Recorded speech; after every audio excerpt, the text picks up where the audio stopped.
Hai semuanya, hari ini aku mau bercerita tentang salah satu legenda dari Indonesia. Tapi sebelum itu aku mau menunjukkan dua benda nih. Tada!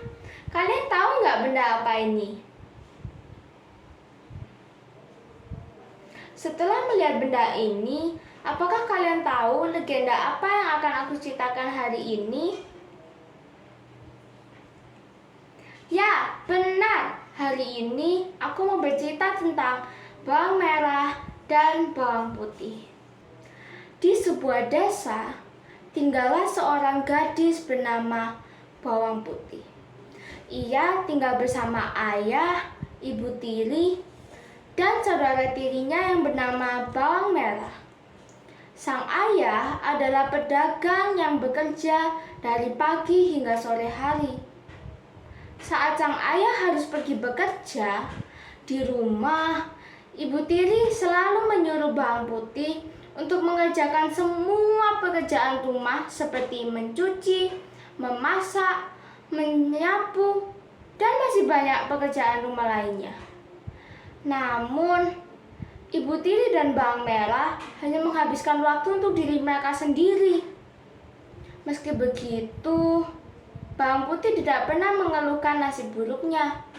Ia selalu membantu mereka dengan senang hati.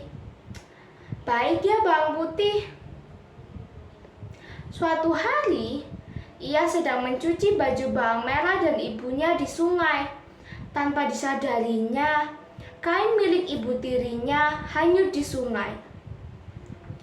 Ia merasa sedih, berpikir jika kain itu tidak ditemukan, ia akan disalahkan, dihukum, atau bahkan diusir dari rumah. Karena khawatir, ia terus mencari kain tersebut dan berjalan sepanjang sungai. Sampai akhirnya, ia sampai di sebuah rumah tua. Di rumah itu tinggallah seorang nenek yang sangat tua. Ia bertanya kepada nenek itu,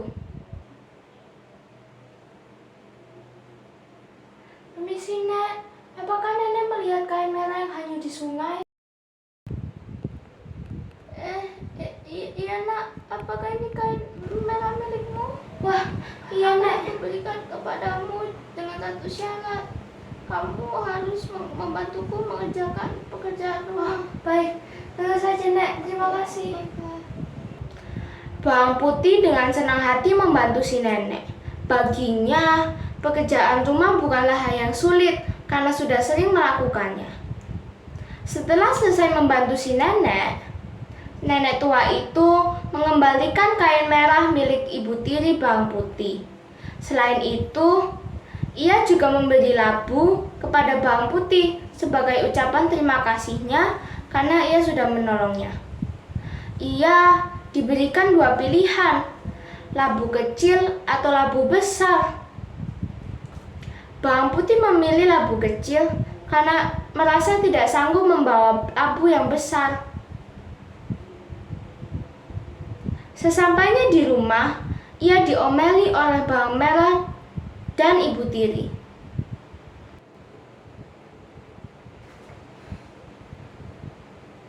"Dari mana saja kamu?"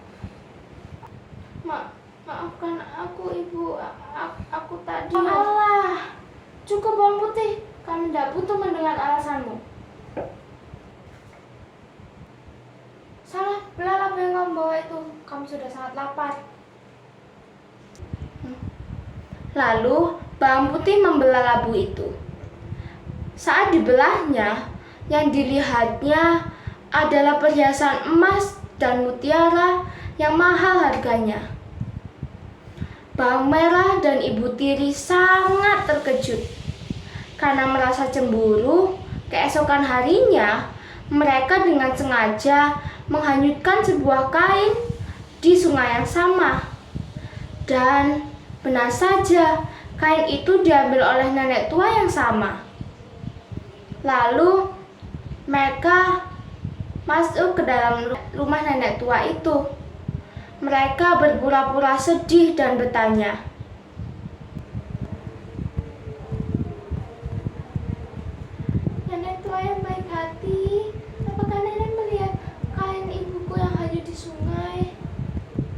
Oh iya, kebetulan tadi nenek temukan di sungai.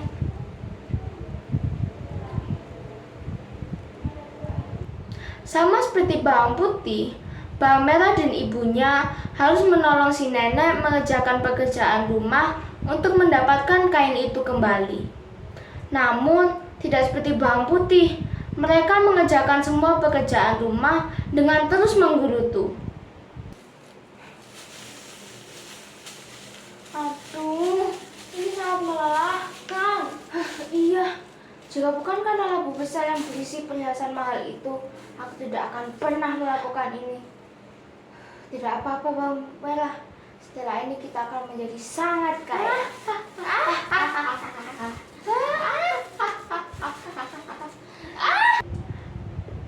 Mereka tertawa bersama. Lalu, tidak lama kemudian, mereka selesai dengan semua pekerjaan mereka. Setelah itu, nenek tua itu mengembalikan kain milik ibu bawang merah.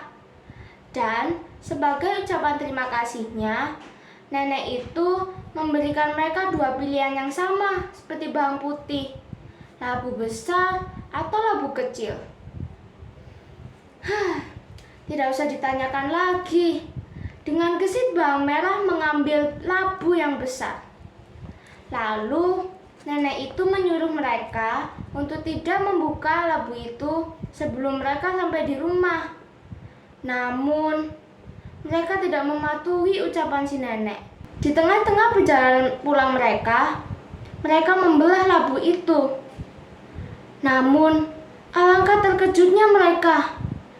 Yang mereka dapatkan bukanlah perhiasan mahal dan mewah, melainkan binatang-binatang berbisa seperti laba-laba, kalajengking, kelabang, dan bahkan ular. Kemudian mereka mati keracunan karena tergigit oleh binatang-binatang berbisa itu. Keegoisan mereka membawa mereka kepada siksaan dan masalah besar. Sementara itu, bawang putih menjadi sangat kaya raya karena perhiasan dari nenek tua itu. Ia juga melanjutkan usaha ayahnya dan menunggu hasil buah dari kesabarannya karena sudah menjadi anak yang berbakti. Bagus ya cerita ini. Dari cerita ini kita bisa belajar bahwa kita tidak boleh egois dan serakah seperti bawang merah dan ibunya. Namun, kita harus menjadi orang yang sabar seperti bawang putih. Terima kasih sudah menonton.